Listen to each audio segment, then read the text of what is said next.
Some good news from अन्तरिम सरकार। आज सिआइबीले कृष्णबहादुर महरालाई पक्राउ गरेको छ।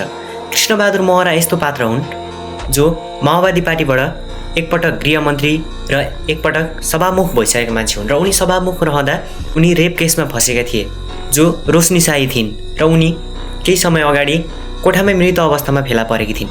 त्यसपछि उनी फेरि 9 किलो सुन काण्डमा जोडिएका थिए र उनका छोरा राहुल सहित उनी सुन तस्करीमा जोडिएका थिए र यही केसमा छानबिन गर्न रवि लामिछाने पहिलोचोटि गृहमन्त्री हुँदा उनलाई सिआइबीले पक्राउ गरेको थियो, तर उनी हस्पिटलाइज भएर उनलाई त्यत्तिकै छोडिएको थियो। आज फेरि उनलाई सिआइबीले पक्राउ गरेको छ र अन्तरिम सरकारले सुरुमै भनेको थियो हाम्रो काम भनेको भ्रष्टाचारको छानबिन गर्ने र निर्वाचन गराउने भनेर भनेको थियो। त्यसको सुरुवात भएको छ। आशा छ अहिलेको सरकारले उनलाई जसरी भए पनि कारबाही गर्नेछ।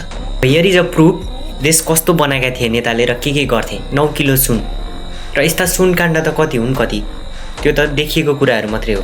अनि देश कस्तो थियो, कस्तो बनाएका थिए यिनीहरूले। 9 किलो सुन कसरी तस्करी भएको थियो भनेर सिधा कुरामा जहाँ युवराज कडेलले the secret of the gold mafia भनेर 15-16 वटा भिडियोहरू बनाएका थिए, जुन भिडियो अहिले पनि छ।